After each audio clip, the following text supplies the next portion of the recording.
Greetings guys, girls, and non-binary pals, and welcome back to another video. I hope that you are well, and I hope that you are fighting, because there's a lot to be fighting for. And that includes just fighting for yourself and fighting through every single day.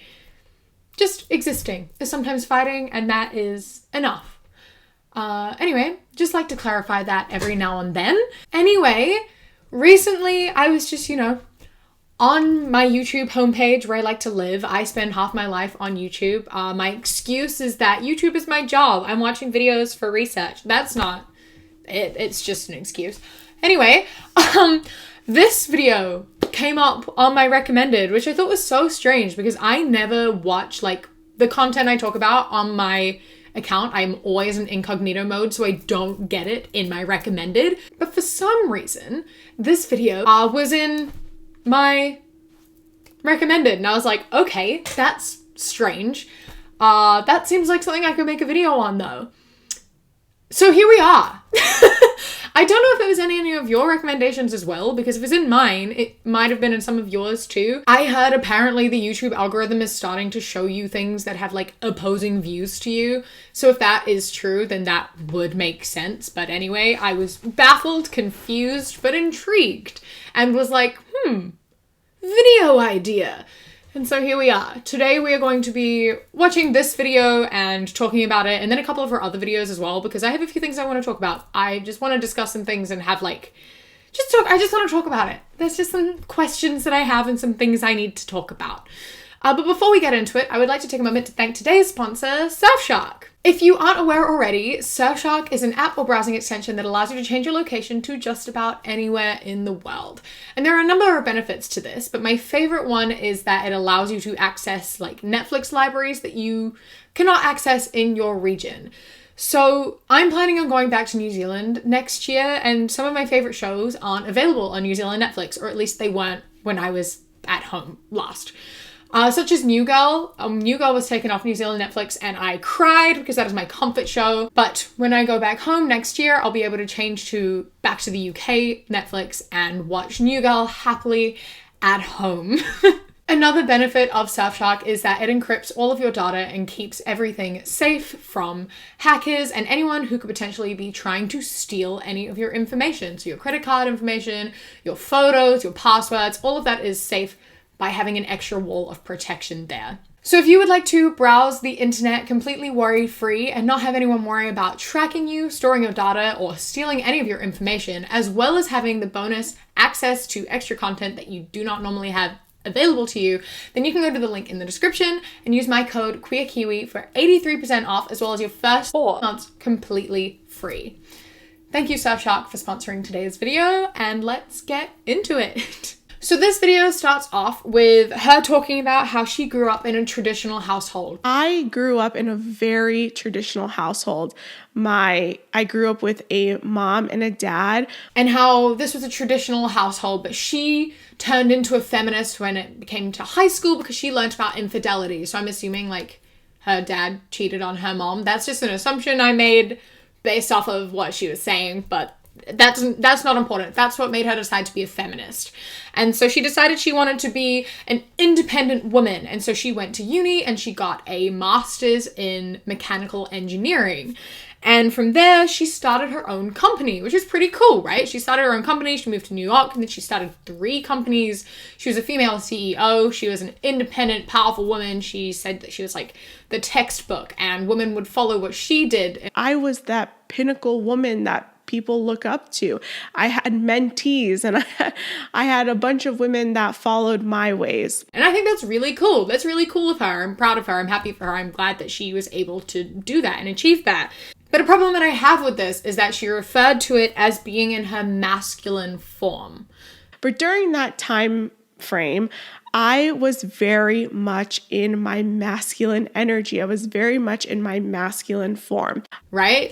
She didn't say that this was, something women can do as women. She had to be in a masculine state of mind. She had to be in a masculine form, and applied a gendered angle to being able to be strong and independent and powerful. She does explain that sort of by saying, in order to be in those spaces and be successful as a female CEO, you have to put yourself in like a man's perspective. being a female entrepreneur, being a female CEO, we had to fight for our seat at the table. You have to be loud and assertive and be one of the boys and work 10 times harder in order to be a female CEO. And she's absolutely correct. That is true. And it is fucking shit. And it is awful that that is how it has to be. And it is so upsetting that, you know, there are so few female CEOs and it is so hard to get into that position. And she basically talked about how that was really difficult for her. Hustle culture and having to be one of the boys and having to fight for a seat at the table. And it was exhausting and she hated it. But again, I have a really massive problem with her referring to that as being in a masculine state of mind. She said she had to battle her feminine energy with masculine energy. Now, I believe that this is true. These are all problems, right? The fact that we have to be more masculine in order to be in those positions and we have to fight to have a seat at the table, that is exhausting. That must be so painful and so tiring because you do have to work 10 times harder than the men do because it's so much easier for them because they're men, they're accepted, that's their place to be, and there's misogyny and sexism and it beats down women. But the fact she was talking about this and saying that she was miserable because she was having to be masculine and that's not what women should do. Women shouldn't be in these positions and women shouldn't be having to be masculine and having to fight for these positions. We should empower and own our feminine energy. And I find that that is where the problem is. It's coming from the wrong place. It's coming from the wrong angle. It's looking at this as a situation of like, we shouldn't change the situation. We shouldn't change the fact that it's a man's world. We shouldn't try to combat that and fight it. We should all just give up and give in to being this boxed idea of feminine. And that's where I have an issue. There is absolutely no problem with you deciding you want to be like a stay-at-home mom or a housewife or any of those things. If you want to be that, then you absolutely can be. If the idea of being a female CEO is exhausting and it's not something that makes you happy and it's not something you enjoy, then you absolutely do not have to do that. You have every right to not do that. But talking about it in the way of being like, women these days all expect you to be female CEOs. They all expect you to do this and this and this. And they say that it's the best thing ever and that's what you should all strive for. Just isn't true. What we want is you to have the choice and ability to be able to do so and have it have the same amount of weight on you as it does for a man. It should be just as easy for a woman as it is for a man. There should be a level playing field. You shouldn't have to fight for a seat at the table. It should be available to you as it is a man. You obviously have to work hard to get there, but you shouldn't have to work 10 times harder than the men do.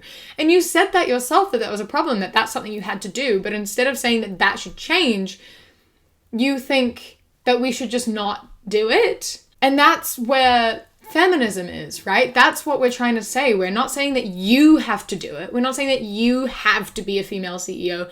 You have to keep that position. You have to fight for it and work for it. We're saying we should level the playing field and we need to make it easier and more easily available for women to be able to do those things. While she was working at one of her companies, she met her partner at like a work conference and they became inseparable. They got very close very quickly and they started a relationship in which she said she would get mad for no reason and expect him to read her mind and understand her without her having to say anything. She expected like this like mind reader relationship. I would get upset with him on things that he didn't even know he was doing and all of this other stuff. But for some reason she was blaming that on feminism. They started going to like premarital counseling and she said that that really helped them, which I'm really glad. I'm glad that that worked for them. But that's where she learned what it meant to be a wife and a husband, like what wife's roles are and what husband's roles are. And that's so strange. Taught us the roles of a wife and a husband. If I went into marriage counseling with my boyfriend and they were like, okay, as a woman, your job is to do this for your husband. As a husband, your job is to do this for your wife. And based on what she was saying and the things she took away from it, I'm assuming they talked about like traditional roles. So it's like your job to look after your husband and it's his job to provide for you. And that if I went to therapy and my fucking therapist said that to me, I would leave and demand a refund. Absolutely not. That's awful. I hate that. I hate that therapists can do that. Marriage counselors are like, as a woman, you should let him take charge. What? That should not be how marriage counseling goes. Oh my God, no. Good Lord. So she said after all her therapy, she realized she was still in a feminist mindset and she needed to take on her role as a wife. And again, this really bothers me. The fact that this is what she learned in therapy was to take on the role of like a traditional wife in order to be happy. Then she goes on to talking about being submissive. And she gave a good explanation of like what submissive actually should be. A wife is submissive to her husband. My husband leads in my relationship. Does that mean that I am a doormat? Does that mean that I'm a slave to him? Does that mean that I do everything that he says? Absolutely not. Being submissive, all that means is having trust in your husband's decision-making skills, having that ability to lean on your husband and letting him take the lead in the household. I'm his co-pilot, right? But we both have to share our opinions. We both have to share in the conversation. And then at the end of the day, he makes the final decision. Still having communication and understanding what each other want out of a relationship and not letting boundaries be crossed and things like that. Like, that's a good explanation of submission and that works for them. Then I'm happy for them. If she likes the idea of like having a discussion and then him making the final call because that takes pressure off her, that's fine. I understand where she's coming from. I understand especially with like how stressed out she's been making all these decisions and being by herself for so long. That's not something that's worked for her. I understand that. But the fact that she's saying that that's how you should be happy and that's how women should be to be happy and encouraging that and saying that this is what you need to be happy is where I have a problem. To me, it's really odd because then she goes on to say, you know, women, you don't need the world on your shoulders. Get a man who can lighten the load. You don't have to take the world on your shoulders. You don't have to take on everything and be this powerhouse. Finding a man that can allow you to rest is so amazing that I want other women to understand and realize that and look for that. And I dislike this because she has spent this whole video talking about how hard it is to do everything by yourself, to be independent, to be a CEO, to make decisions, to be a provider, to have to do all these things. And she's talked about how much of a struggle that is for her. And then she ends it with saying, so find a man to do all of that for you. But that's not considering that men also struggle with that. That's so invalidating to their pain and to their struggles. They also should not have to have the weight of the world on their shoulders. They shouldn't need to have their own weight and then yours too. You should share that between you. And again, if this works for you and that makes him happy too, that's fine. But you can't expect men to have all of that on them, and that's fine. That's normal. That's masculine. If that's something that you struggle with and you say that all women struggle with, why is there a big difference between that? The only difference is that men are treated better within the workplace and don't have to fight as hard to get there. But they still have to work hard. They do still have to like work and provide. And that can be really hard in today's economy, right? Like, it doesn't matter if you're a man or a woman or non-binary or whatever. Financial stability is really hard to come by. And putting all of that weight on one person is not a solution for a lot of people. So it's not only just like dismissive of other people's feelings and hardships, it's also a very privileged thing to be saying and not something that a lot of people are able to do. Now, this brings me to the end of this video. Again, I agree with a decent amount of what she says about like how hard it is to be a woman in a place of power, how difficult it is and how much work you have to do. And I completely empathize with how hard she had it and how much she struggled and the fact that that wasn't something for her, but something she felt like she needed to do to prove something to herself. And I respect and understand that that didn't work for her.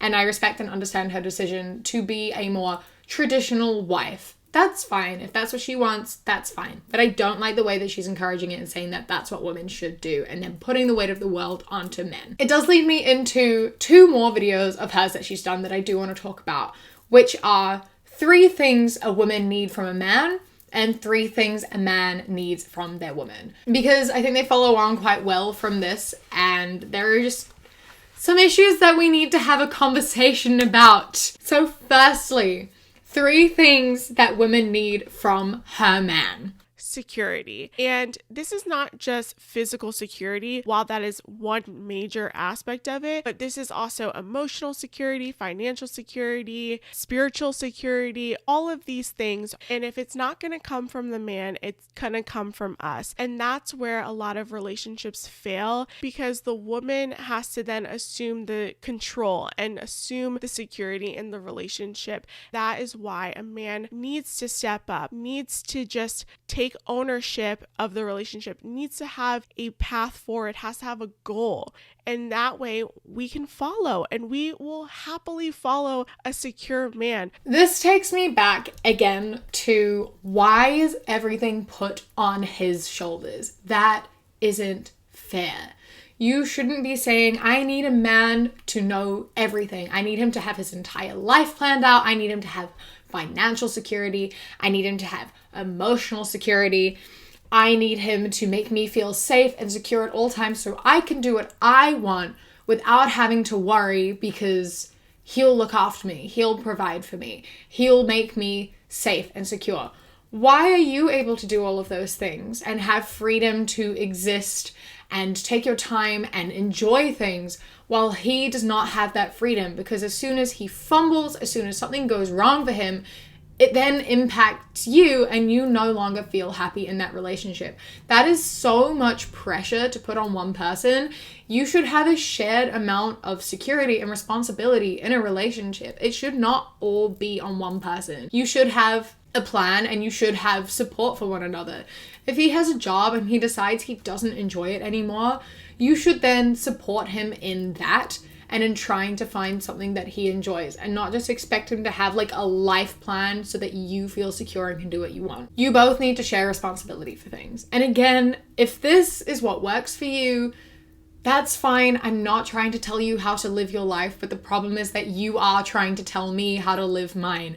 And you are telling men, because this video is designed and targeted towards men, you are telling them that they need to have everything sorted in order to find a partner. And that's just not true. And it's kind of shitty for you to be telling people, if you want to be happy and in a relationship, you have to have your entire life sorted out or no one's gonna want you. Because no, that's not how it goes, and that's so much pressure to be putting on someone. The second thing she says is communication. Communication. You want to have a happy, healthy relationship with your wife or girlfriend, you are going to have effective communication skills. Communication, she's completely right. It is important. I talk about it all the time. I've already talked about it once in this video. Communication is the number one key, most important thing in any relationship, romantic, platonic, family, whatever. Communication, absolutely key. But then she goes on to saying, women are emotional. Women need to speak about how they're feeling and talk about their days and their lives and what's going on. And they just need a man to be there and to listen. And men naturally want to fix problems, but sometimes you just need them to sit there and listen to you. Most of the time, all men really have to do is hug and kiss their girlfriend or wife and say, hey babe, it's gonna be okay, I'm here for you. Because men automatically want to fix the situation, and men come up with ways to fix the problem. Oh, just quit your job, or just don't be friends with that girl anymore. But sometimes it's not about that. We just want to express ourselves. We want to just express our feelings, and we just want to know that you are listening. And that is true to a degree. But I don't think it's just men that try to fix problems. It's everyone. I often find myself being like, oh, have you tried this? Have you tried this? Because you want to make that person feel better. And I think that that's a totally natural instinct and a natural response. But you're right, that's not what people always need. And I had to learn in therapy to not do that. Sometimes you just need to listen to someone and to validate them and say, I am so sorry you're going through that. and just give them a hug, be a shoulder. That is not an exclusively male problem. You're also just completely ignoring the fact that men have emotions. As a woman, we want to be able to express our feelings. We have 1,000 thoughts per minute, more thoughts and opinions that we can count. This is not something that men often experience. So we just need a place that we can express ourselves to our man. Men don't have emotions, but women do. Women need to talk about how they're feeling. Men don't do that. Men don't have to do that. Yes, they do. Men have emotions too. Men suffer with mental health. Men have bad days. Men need to talk about how they're feeling and have that same level of openness and communication with you. And you need to be open to also talking about that. Especially if you are putting the weight of the world on their shoulders, that is going to be emotionally impacting them. And by invalidating them and saying, no, but you have to listen to my troubles, but I'm not going to listen to yours because you're a man, so you don't have any. That's awful. You can't do that. Men have emotions too, and that needs to be discussed as well. You need to have equal communication and discussion and talking and boundaries. This needs to be a joint team effort. You both need to talk to each other about things. And the problem with this as well is that I saw it in the comments, is that there are comments like, this is true, men can't talk to their wives about their emotions or they will leave them. There are men in the comments being like, my wife left me when I tried to open up to her about how I was feeling and being depressed. Yeah, you can't open up to women about your emotions. They'll judge you and see you as weak. You need to find guy friends to talk to about that. And that's awful. It is not weak for you to have emotions. As a man, you should be able to open up to your partner. As a woman, you should be able to open up to your partner. As a person, you should be able to open up and discuss things with your partner, as long as there is boundaries and communication and understanding of where any lines are, because obviously people have like triggers and stuff, so that needs to be discussed too. That's important no matter who you are, no matter what gender you are, and it is unfair to say that only women have emotions and can talk about that. Affection, having that sense of security, that touch, that kiss, the flowers, the gestures, these things make us feel secure. And this goes back to the first point. It makes us feel that we're loved and that we are heard and that we are seen in the relationship and that we're valuable. Women just want to know that we're valued in the relationship as well. Women need affection from their men. I feel like this one is slightly obvious, like affection in terms of both like physical touch, compliments, giving gifts, whatever your love language may be. I feel like that's a natural, obvious thing. And if there isn't affection in your relationship, is it really worth pursuing? Is it really a relationship? Like if you have to state that you need affection, I feel like there is something wrong. If your partner isn't affectionate, you might not want to be in a relationship together. But that's just me. That's just a thought. Don't know why this has to be on a list. Don't really know why this list is here. Like, communication and affection, particularly, are very obvious and important parts of every relationship, regardless of gender. So the fact that you feel like it has to be on a list is a bit sad, I suppose. Those are my thoughts on this video. Next one is 3 things men need from their women. Oh, yay. Okay, let's see what the flip side is, shall we? This one's for us. This is 3 things that we need to give our men. Honor and respect. Modern women think because, I have my own money and I make more than my husband or my partner, that I deserve honor and respect. But if you want a masculine man, if you want a man to lead, if you want a man to take, the reins in the relationship, you have to give that to him. But what if I don't want a masculine man who takes the reins in the relationship? What if I want to equally be a provider and a part of the conversation and the relationship? Why are you assuming everyone wants men to be in charge and take the reins in relationships? Not everyone wants that. Not everyone wants a masculine man. I don't want a masculine man. That's like the last thing I want. This is just so patronizing. This whole thing feels so patronizing. And it wasn't as patronizing in her video for men, obviously. It makes sense based on, the stuff that she's preaching. But like, it's just so strange to me that she came from being a female CEO. Like, she came from having like multiple companies and saying how hard that was for her and like how she had to fight and how difficult and strenuous and awful it was because she was constantly being belittled. And then she comes out here and makes her job being patronizing to women and belittling women and building men up and talking about them like they're superior. And it's so strange to me how you could have been in that position of seeing sexism every day and seeing misogyny and being a victim of it, like, constantly, and then coming in and being like, that's when I was a feminist. I decided I didn't want to be a feminist anymore, so I'm here to preach how men should take the reins and women should be second to them. Because I wasn't happy being a female CEO, so therefore no one is. We don't have to do that. So I'm going to make it actually contribute to it being harder for women to be CEOs because I didn't enjoy it. So therefore no one else is allowed to either.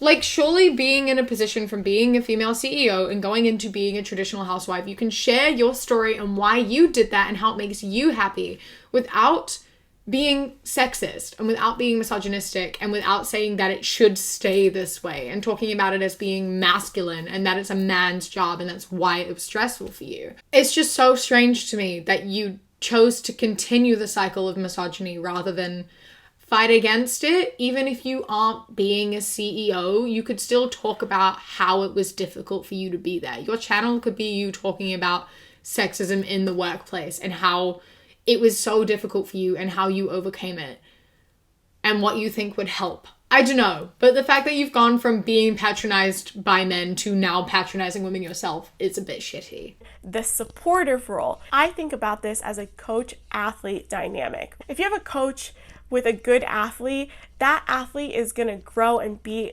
the best athlete. You can't have a good athlete without a good coach, and vice versa. And women, we are the coach in the relationship. We are the support. We are in the corner when your man is the boxer, right? Taking the blows of every single day. Men need support. It's a coach-athlete relationship where a woman is a coach and their husband is an athlete, which is so strange. Why can't it be the other way around? Why can't we be cheering each other on? Why can't we both be just like a team? Why does it have to be coach and athlete? You don't have to be competing against each other if you're both athletes. They're a team sport. You could just be a team.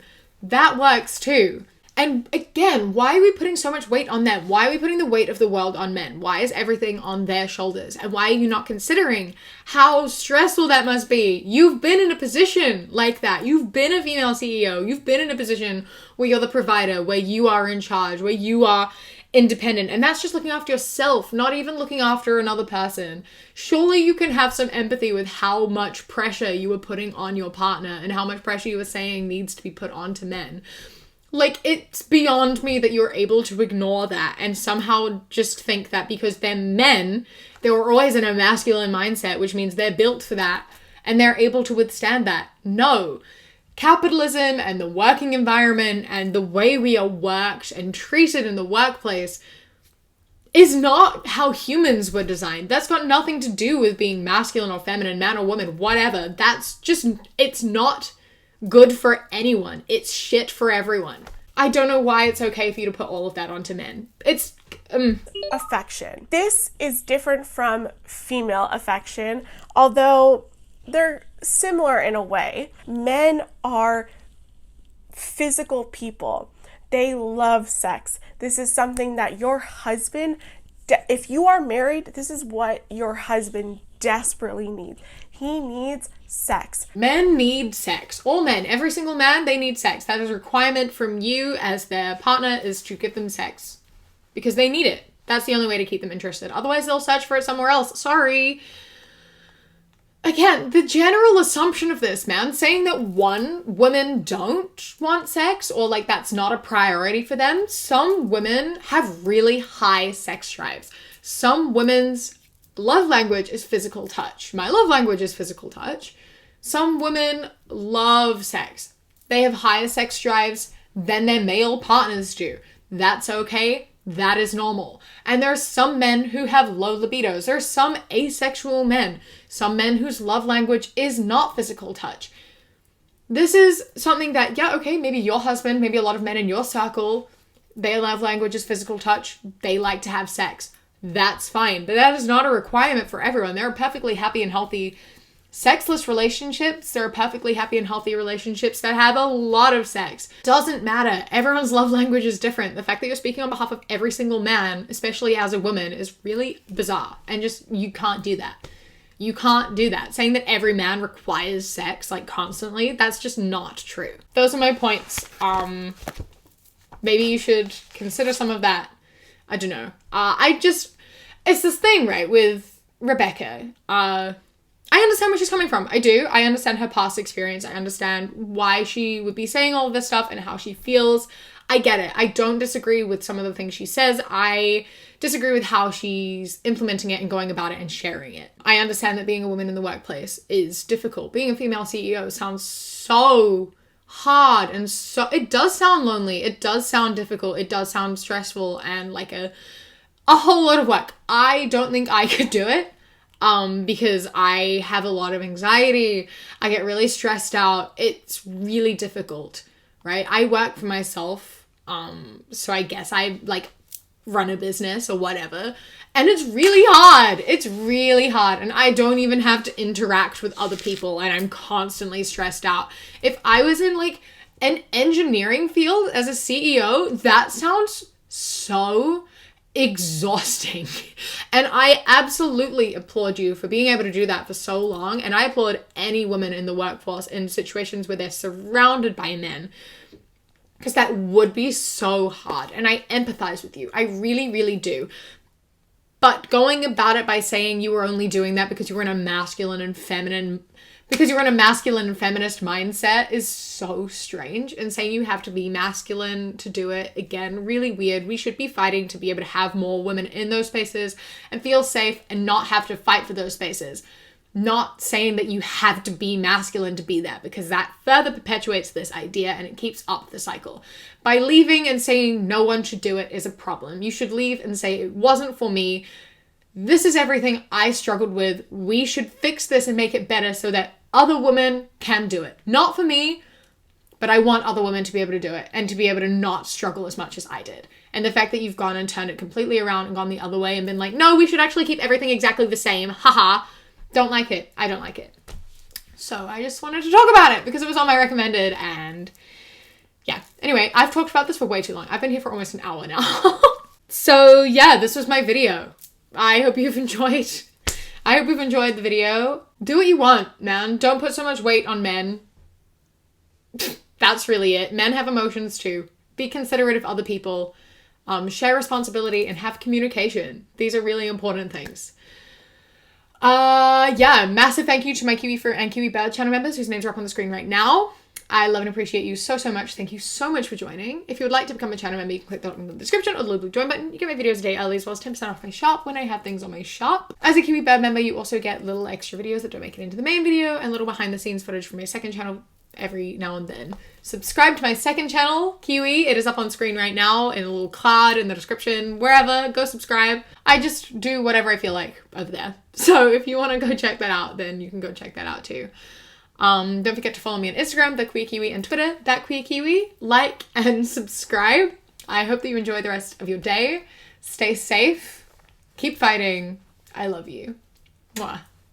When you close your eyes, you replay